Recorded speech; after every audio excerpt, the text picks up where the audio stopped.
Hello everyone. आज हम review करने वाले हैं जो नॉवल है atomic habits by James clear.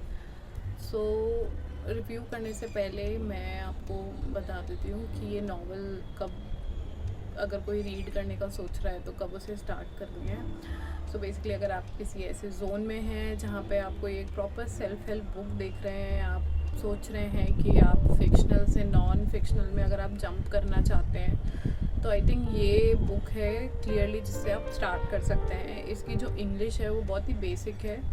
During entire reading मुझे एक बार भी ऐसे नहीं लगा कि बहुत ज़्यादा कॉम्प्लिकेटेड वर्ड्स आ रहे हैं, मैं बार बार डिक्शनरी खोल के देख रही हूँ। तो आप डेफिनेटली आप स्टार्ट करिए। बुक बहुत इंगेजिंग है और ज़्यादा नंबर्स नहीं है, डेटा नहीं है। ऐसा नहीं है कि आपको हर चीज़ के लिए नंबर्स या स्टैटिस्टिक्स दे रखा हो, तो ऐसा कुछ भी नहीं है। हर चीज़ को एक्सप्लेन आपकी रियल लाइफ एग्जांपल्स के थ्रू कर रखा है, तो आपको समझ आएगा। अगर वो कुछ भी आपको टॉपिक समझा रहे होंगे तो वो आपको एग्जांपल के थ्रू समझाएंगे, आप क्लियरली उसको अडेप्ट कर पाओगे, ग्रैप्स कर पाओगे, राइट। नेक्स्ट अब हम बात करते हैं तो कितने चैप्टर्स है उसमें। तो उसमें 20 चैप्टर्स हैं, और अगर आप बिगनर हैं मेरी तरह रीडिंग में, आप एक रीडिंग हैबिट डेवलप करने की कोशिश कर रहे हैं, तो आई वुड सजेस्ट कि आप एक साथ मत पढ़िए सारे चैप्टर्स को। आप रोज़ एक चैप्टर पढ़िए और धीरे धीरे पढ़िए, आपको समझ में आना चाहिए। मतलब इसमें क्वांटिटी से ज़्यादा क्वालिटी इम्पॉर्टेंट है। तो वो जो कंटेंट है वो इम्पॉर्टेंट है, वो समझना, उसको ग्रैप्स करना वो ज़्यादा इम्पॉर्टेंट है। अभी मैं बुक का कुछ जनरल समरी दे देती हूँ। मैं ना पूरा डिटेल समरी नहीं दूँगी, बस कुछ पॉइंट्स आपको समझाऊंगी कि आपको इसमें क्या पढ़ने को मिलेगा, ताकि आपको ना अंडरस्टैंडिंग हो जाए कि अच्छा इसमें ये कंटेंट है और मुझे अभी मेरा ऐसा कुछ पढ़ने का मूड है, तो आप इस बुक को उठा सकते हैं। तो फर्स्ट जो पॉइंट है इस बुक का वो ये है कि instead of focusing on goal, आप प्रोसेस पे ध्यान दीजिए। और इसको ये एग्जाम्पल्स के थ्रू समझा भी रखा है। तो अगर आपका पूरा ध्यान गोल पे ही रहेगा तो आप उसे अचीव नहीं कर पाओगे, लेकिन अगर आप अपना फोकस प्रोसेस पे रखोगे तो आप डेफिनेटली उसको अचीव कर सकते हो। दूसरा जो पॉइंट है ये है कि इम्प्रूवमेंट, अगर आप डेली 1% अपने आप पे वर्क करो और आप इम्प्रूव करो इनटू 365 करेंगे, तो पूरे साल में आप पे मेजर इम्प्रूवमेंट आएगा और बहुत ही इम्पैक्ट पड़ेगा वो आप पे।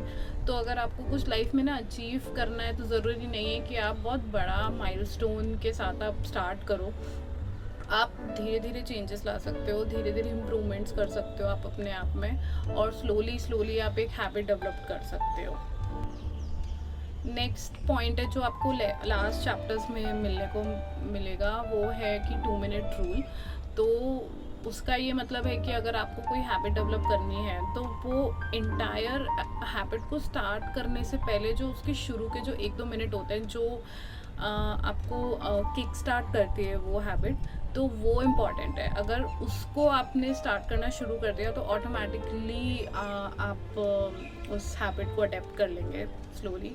ये मैं आपको एग्जांपल के थ्रू समझाती हूँ। फॉर एग्जांपल, अगर आपको मॉर्निंग में जिम के लिए उठना है, लेकिन आपकी हैबिट है कि आपको सुबह उठ के एक चाय चाहिए, तो अगर आप कुछ ऐसा कर लें कि सुबह उठ के आपको कुछ भी चाय मिल जाए, बस मुझे चाय चाहिए, मैं कभी भी उठ सकता हूँ, तो बस वो है। तो आपको हैबिट जिमिंग की नहीं करनी है, आपको ये करके कि आपको सुबह उठ के चाय मिल जाए, उसका आप कैसे भी मैनेज करिए। अगर बस वो हो गया तो डेफिनेटली आप उठ जाओगे, आप जिम भी जाने लगोगे। तो ये एक लूप है जो आपको ब्रेक करना है। तो काफ़ी अच्छी डिटेलिंग है, आप जब पढ़ोगे तो आपको लगेगा कि आप कुछ अच्छा पढ़ रहे हो और बहुत इम्पैक्टफुल है। सो आई डेफिनेटली सजेस्ट आप पढ़िए। कमेंट सेक्शन में डेफिनेटली बताइए कि पढ़ने के बाद आपको कैसे फील हुआ। और भी बहुत सारे पॉइंट्स हैं, ये कुछ मेन पॉइंट्स हैं, मैं ज़्यादा समरी देके आपका जो थंडर है वो स्टील नहीं करूँगी, एंड मैं सजेस्ट करूँगी कि बुक पढ़िए। 20 चैप्टर्स हैं और 20 चैप्टर्स में भी मतलब हार्डली अगर आप एक चैप्टर भी पढ़ेंगे, अगर आपकी नॉर्मल स्पीड है, मॉडरेट है, तो आप 25 to 20 मिनट्स में एक चैप्टर ख़त्म कर सकते हैं। So happy reading.